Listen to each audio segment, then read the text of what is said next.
Hey, this is Matt. Once again, welcome back to another video. This is a paid request for Ryan. Thank you so much for that. For those interested, requesting any type of videos, movie reviews, re-reviews, random thoughts, streams, commentaries, video game playthrough for an hour, or full playthrough, tier list, ranking, whatever the case may be, feel free to send it either directly to my PayPal. Do have a CashApp as well. Links are down below in the info box, and I will get to it as soon as I possibly can. And this is for The Eighth Happiness from 1988, which I never heard of this film before. Apparently at the time it was one of the more successful films in China. And I recognize some of the people in the cast. You got Chow Yun-fat, who is in Hard Boiled and The Killer and A Better Tomorrow, those films. Yeah, Raymond Wong, who I remember he was in this film, The Happy Ghost, which was a film Ryan had requested in the past. And then you have Jacky Cheung, not Jackie Chan, Jacky Cheung, which he was in another John Woo film, Bullet in the Head. He also played this kind of wannabe Jackie Chan, wannabe Bruce Lee in this Jet Li film called Meltdown, aka High Risk. Overseas it was High Risk, in the US it was Meltdown. And I think the director did it as a way to pretty much talk shit about Jackie Chan, because I think he worked with Jackie and he didn't have a good time with him, so you have like this guy who does his own stunts, but then he's a jerk and doesn't really do his own stunts, and while Jet Li is doing this kind of Die Hard type of movie where these bad guys take over a building, hostages. Anyway, he was in that too. So the three of them star as brothers, and part of me wonders if this was inspired by Three Men and a Baby. Now granted, there is no baby, but I'm like, okay, there's three men, they all live in the same place, in this big, massive place. One of them is a cartoonist, just like Steve Gutenberg is, or at least you see him doing drawings, doodles. One of them is like a playboy, kind of like who Ted Danson was. Now, I know it's pretty thin because again, there's no baby and stuff. It's more about them getting into relationships. So maybe not, but for some reason, it makes me think at least a teeny bit of it was inspired. I mean, maybe I'm wrong. But I thought this film, was going to be a bit more interesting than it was, because the way it begins is kind of funny, where Jacky Cheung's character tries to help this lady who's being chased by this midget flasher. It's a little person who has a trench coat. And she's, oh, what are you doing, kid? I'm no kid. He opens it up and he's wearing like just bikini shorts, whatever. And she's like, oh my god. So this little guy is chasing her, and then the Jacky Cheung's character is chasing them. But then the girl's mom thinks, oh, that pervert is going for my daughter. Because the little guy's too short, they can't see him. So they all have swords, as everybody does in China. And they go after Jacky Cheung's character. The little guy runs off. And then she's like, no, wait, he was trying to help me. And then Jacky Cheung runs off. Chow Yun-fat is more of the ladies' man, but he's also very, very flamboyant. He's very, not quite limp-wristed, but close to it. Early on, he goes into a class and pretends to be the teacher and makes these two guys cry. Where his room is, there's like a car in it, so I don't know if it was like a car bed, but there's like a car he'll just sit in that's in his room. But he'll do like mud mask and oh my god, hello there, and he's very wishy-washy, flamboyant, very campy. He even says, it's your fault, you shouldn't have dressed me up as a girl when we were kids, and it's why I'm campy all the time.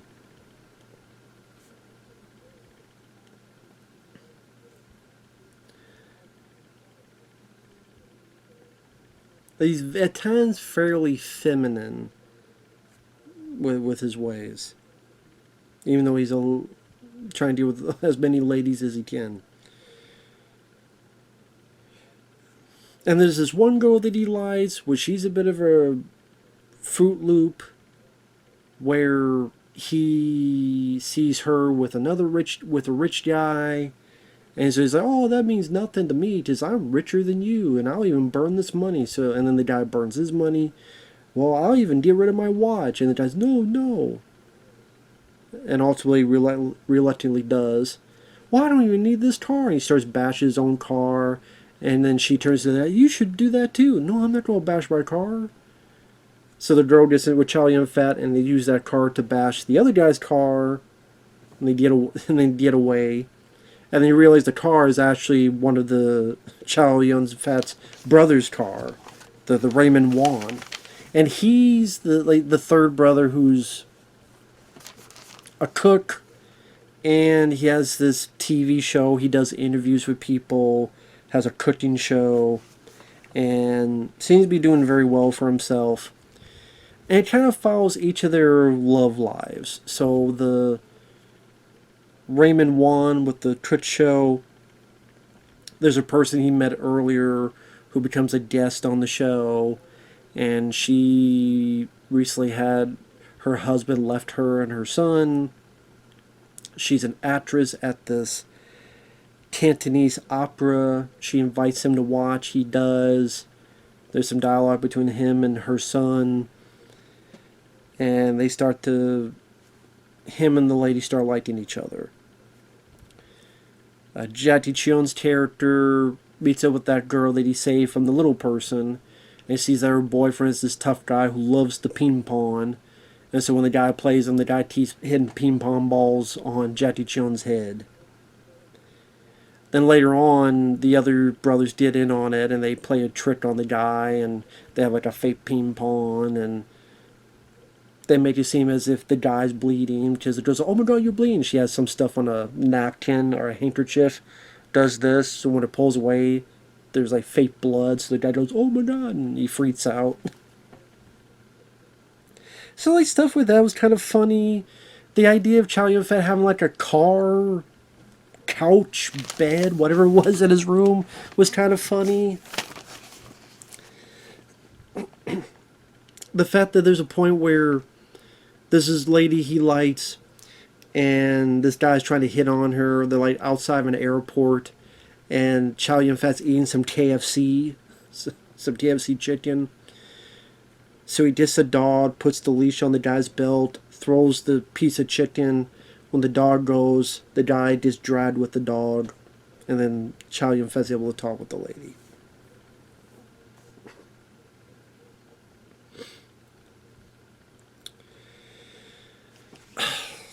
I mean, there are a couple little funny moments like the stuff I mentioned.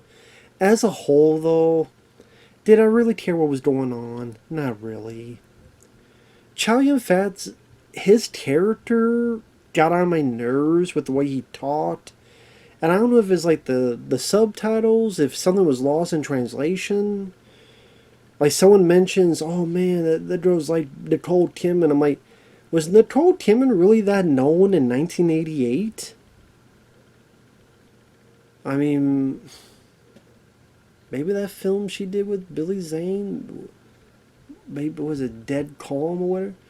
Maybe that was out, maybe, but I'm like, I don't know if Nicole Kidman was that big of a star or that known of a person for someone to name drop her in 1988. Maybe I'm wrong in that. I don't know if that one or so movie was enough, but and some of the stuff, Chow Yun-fat would just yell and scream and screech. And he yells a lot in this. And he just got on my nerves. Now, I like Chow Yun-fat, but I liked him more for hard-boiled, like that kind of thing. Here, I get something to do with something different, but he's just so loud, and it's like he's trying to act, for lack of a better word, gay, but he's not gay. But then he talks about, he was raised to dress like a girl, and it's like, okay, yeah, whatever. wasn't really that interested in that stuff. If I wanted to watch that, I would watch The Birdcage, which I do like. I think that is actually a fun movie. And the movie, while it has little cute moments, it wasn't consistently funny enough that I really care what was going on.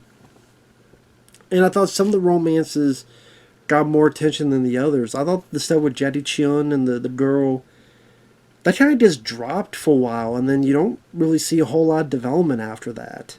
Kind of after the ping pong stuff, there's not a whole lot of development between those two. So, and it starts out with him, because the way a lot of these people meet is that this old couple screwed up these telephone lines, so when people call, they're not calling who they're supposed to be calling. They call, but it goes somewhere else and not where its intended target was. So that leads to confusion, and they think it's a prank call, and one yells at the other, and later that comes back to bite some in the ass. It was you, Well, I thought, you're a pervert. No, I was calling the wrong number because the telephone lines were screwed up. And one of the lines was Jacky Cheung getting a call that someone was going to end their life, and he ultimately does help. But then again, in the third act, he doesn't really have a whole lot to do, and him and the relationship didn't have a whole lot to do.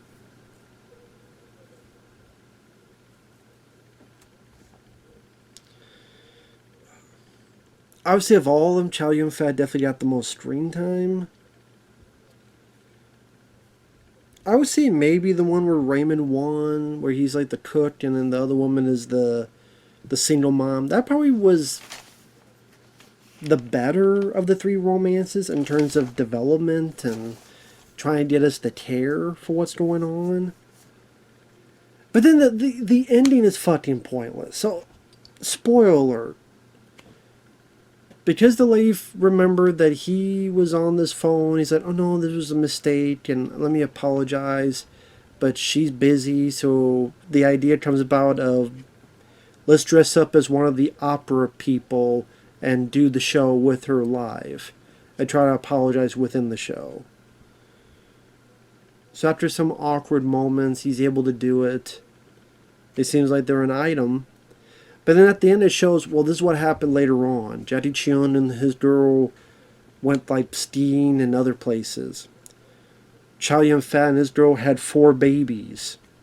This, Raymond Wong, well, her husband returned, and he's like, well, I don't want to get in between a married family or whatever, so here's your suitcase, and now he's still single. Then what was the whole point? Like, the whole point is to get her back at the end of the opera. That's the whole fucking point of the third goddamn act. And then you want to tell me, well, yeah, he did all that and did get her back, but, the husband came back. She's like, okay, I just gotta go with him. I don't know, that's maybe some kind of Chinese tradition about if you're married, if you're a lady. I don't know. For some reason, I have a feeling that something was only done because in China they don't allow certain things. I don't know. Maybe that's just me. But yeah, I mean, this wasn't for me. I know Ryan mentioned Friends. Okay, the TV show Friends I could maybe watch because it's like 20 minutes long per episode. And because it's 20 minutes long and you have so many characters, you have to really go fast.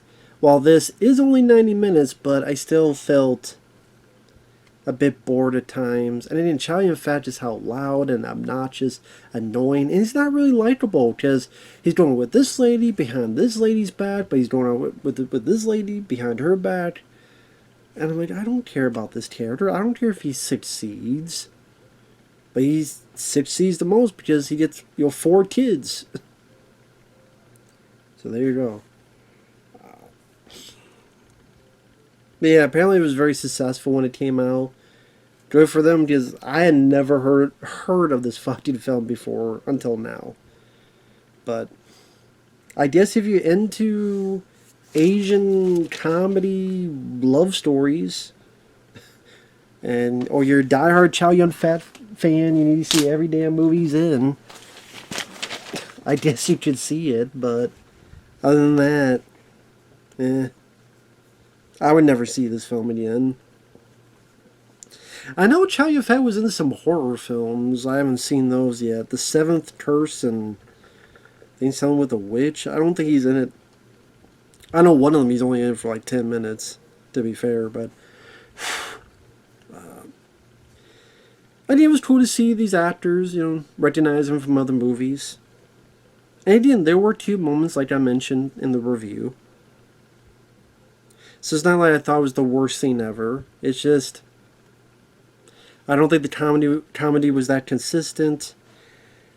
Sometimes the comedy just wasn't my kind of thing. Like, Chow Yun-fat tricks these two bullies into the bathroom, and they think they're pulling Chow Yun-fat out, but it's really like the teacher. And then Chow Yun-fat goes, "Ooh, stinky! You teacher, you smell stinky." And you know what? Ooh, you guys are in deep shit.